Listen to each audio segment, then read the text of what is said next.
Today, I want to talk about the 10 most common and dangerous mistakes people make inside their electrical panels. Some of these mistakes can cause flickering lights or nuisance tripping, but others can damage your appliances, cause electrical shock, or even house fires. And it's not just DIYers. I've seen electricians make some of these mistakes as well.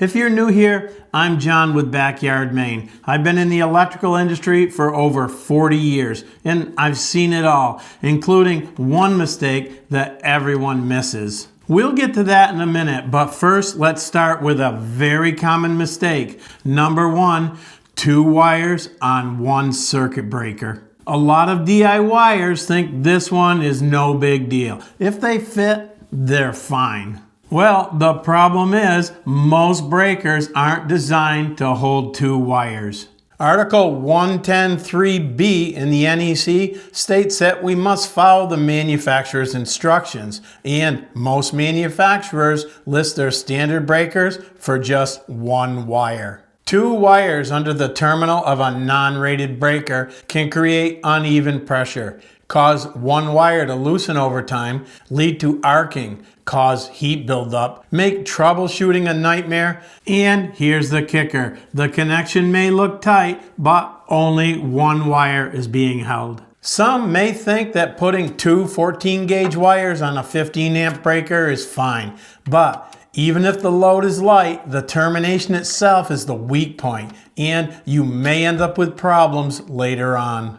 It's also a sure way to get dinged on your electrical inspection. There are some breakers like certain Square DQO and Homeline types that are listed for 2 wires. They have a saddle clamp style terminal that's designed for it. If the breaker doesn't have that, it's most likely not rated for 2 wires. If you do need to combine 2 circuits, use a wire nut and pigtail them together. That is allowed in electrical panels as long as it's done neatly, there's plenty of space, and the conductors are the same gauge. The NEC does allow splicing inside of electrical panels. You'll find that in Article 312.8. And since we're talking about circuit breakers and conductor protection, that brings us right into mistake number 2, the wrong breaker size for the circuit. This one is so common it almost deserves its own video. Some people do it without knowing they're making a mistake, and others do it to keep a breaker from tripping.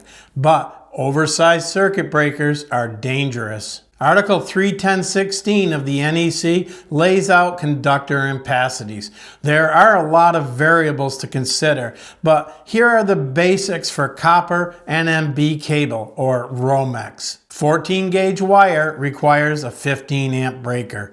12-gauge wire requires a 20-amp breaker. And 10-gauge wire requires a 30-amp breaker. You can't just slap a 20-amp breaker on 14-gauge wire because a space heater keeps tripping the breaker. A breaker is there to protect the wire from overheating. If the insulation gets too hot, it breaks down, which can lead to arcing and even fire. So be sure your breakers are sized correctly for the circuit wiring. While we're on the subject of wires and breakers, let's talk about the neutral side of things. Mistake number 3, 2 neutral wires under 1 terminal. This one isn't a gray area. It's black and white in the code. Article 408.41 requires each neutral wire to land under its own terminal. Here's why it matters. Neutral wires carry return current back to the source. If 2 neutral wires are under 1 screw terminal, a few things can go wrong. One or both wires can become loose. A loose connection will arc, causing heat. An arcing neutral will cause voltage fluctuations. Lights will blink and sensitive electronics can be damaged. GFCIs and AFCIs may nuisance trip or stop functioning correctly. So it's best to make sure each neutral wire is connected to its own terminal. So that's our neutrals, but what about our grounds? Mistake number 4. 2 ground wires under 1 terminal. Unlike our neutral wires, the NEC doesn't explicitly say that ground wires must be isolated one per terminal, but that doesn't mean it's allowed either. Again, Article 110.3b of the NEC states equipment must be installed and used in accordance with any instructions included in the listing or labeling. If the ground bar is only rated for one conductor per terminal, which is usually the case, you cannot put 2 wires in there. Why doubling grounds can be a problem. Ground wires don't carry current during normal operation. They're designed to carry fault current only. If your termination isn't solid, you lose your low impedance path back to the source. That can prevent breakers from tripping during a short circuit or a ground fault. Most panels are listed for just 1 ground wire per terminal, and it's a best practice to install just 1 anyway. Another issue I see in most electrical panels is mistake number 5, poor or no circuit labeling. Having an accurate listing of what each breaker feeds is really important, but I have to say most panels are either poorly labeled or not labeled at all. In an emergency, clear panel labeling is very important. During troubleshooting, it can save you hours, and for homeowners, it's invaluable. Article 110.22a of the NEC requires clear identification of all circuits. I've seen panels with markings like outlets, lights, Matt's room, John's room. Things change. Homeowners even change, and over time, it becomes nothing but guesswork. I create a full panel schedule and have a soft copy on my computer and a hard copy attached to the panel. It lists the breaker number, the location, the size, the number of poles, and what it feeds. If something changes or moves, or I add a circuit, I make an update and print out a new copy. This is really easy to do, and it'll save you a lot of aggravation later on, I promise you. But what do you do if your panel isn't labeled and you have no idea what feeds what? There are a few options. You can start flipping breakers and see what turns off. Or you can hire an electrician, but that can become pretty expensive. Or my favorite method, you can use a circuit tracer to identify each circuit. My favorite ones are the SureTrace circuit tracers from Ideal, and I'd like to thank them for sponsoring this video. They offer 3 tracers in the SureTrace lineup. The SureTrace 61946. This is their entry-level model, and it comes in at a price point of just $200, which is a great value. It's Cat 3 rated up to 480 volts AC or DC, and it's great for identifying circuits, circuit breakers, or finding opens and shorts. I don't have one to show you because I gave mine away to a lucky viewer, but the next model up is the SureTrace Plus 61948. It's also Cat 3 rated, but up to 600 volts. It's one of the only tracers that features continuity testing, which makes tracing a one-person job. It also adds color-coded indicators for voltage and polarity, and it has a tight sight display. I use this one all the time, and it works great. I made a dedicated how-to video on this tracer. I'll link that video at the end of this one. Up next, we have the SureTrace Pro 61950. This one is their most advanced model in the lineup, and it's designed for electrical professionals. Its primary addition is its patented inductive sensing clamp for measuring AC amperage up to 600 amps and inducing a tracing signal on conductors when direct access to the termination points is not possible. It also has the rotating tight sight displays and has an integrated receptacle tester which allows other circuit conditions to be identified while troubleshooting or tracing. If you want to check out these circuit tracers, click the link down in the video description or scan the QR code right here on the screen. Thanks again to Ideal for sponsoring today's video.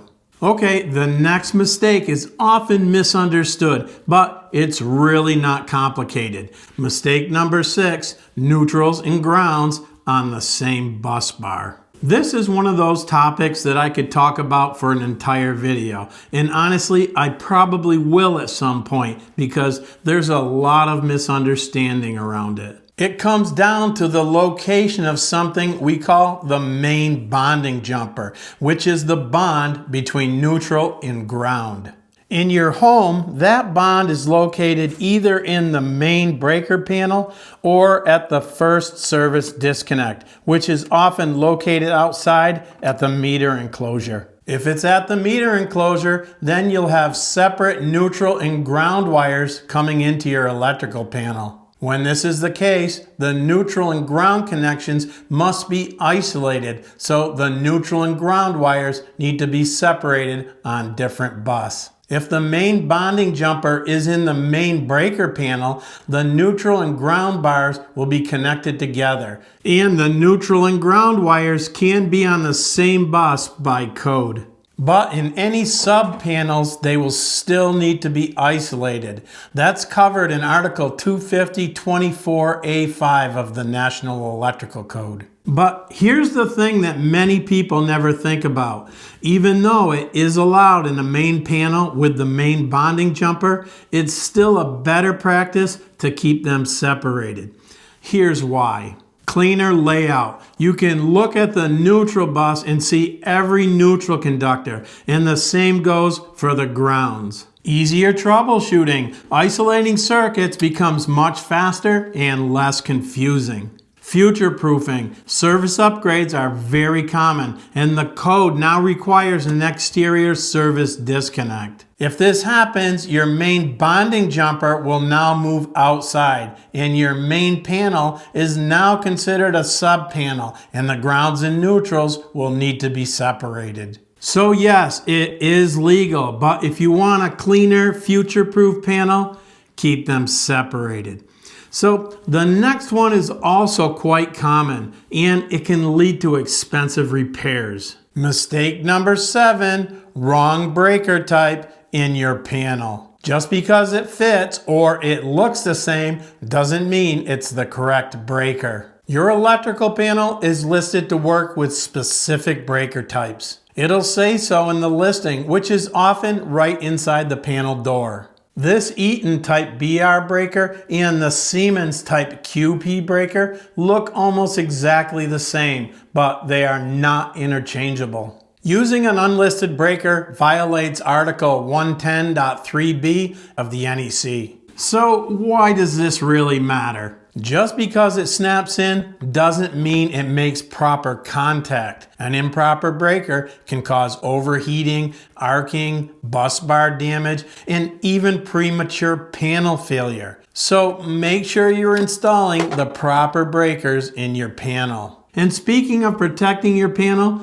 let's talk about protecting the people around your panel. That brings us to mistake number 8, open knockouts or breaker spaces. This one seems minor, but it's not. An open knockout in the panel enclosure or an open breaker slot is a direct path into the panel's live parts. That means kids' fingers, a stray screwdriver, a small tool, even falling debris, bugs or rodents or water, all can get inside your panel and hit energized components. So many panels, especially in older homes, will have open spaces and are often really unsafe. But the good news is it's easy to fix. Breaker blanks only cost $1 or $2, and knockout seals are also very cheap.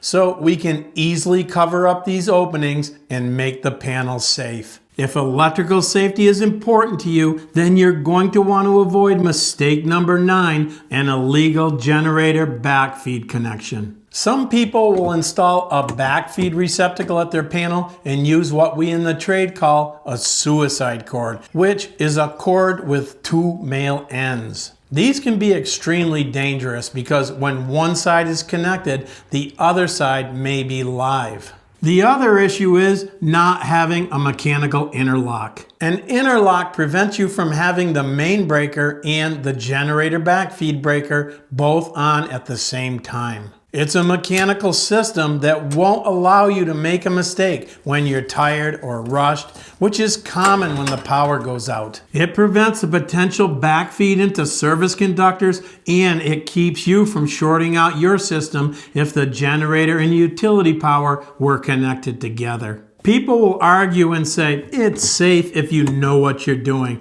but it's not. The safe way, the NEC compliant way, is to install a proper exterior generator inlet receptacle, a listed interlock kit, and a backfeed breaker that can't be turned on unless the main is turned off. This ensures that generator power and utility power will not be connected together, and your cord with 2 male ends will not be needed. Okay, now on to the one that so many people miss, mistake number 10, improperly moving breakers in your electrical panel. This mistake is easy to make and hard to spot. Moving breakers that belong to a multi-wire branch circuit. A lot of people don't even know what these are, and that's exactly why this mistake happens. When I was working on this video, I quickly realized that this section was going to be too long. So I decided to make a dedicated video on the subject, and I'll link it right here for you to watch next. Remember to check out my tool recommendations linked down in the video description, or you can scan the QR code right here on the screen if you want to check them out. I'm John from Backyard Maine. I'll see you on the next one.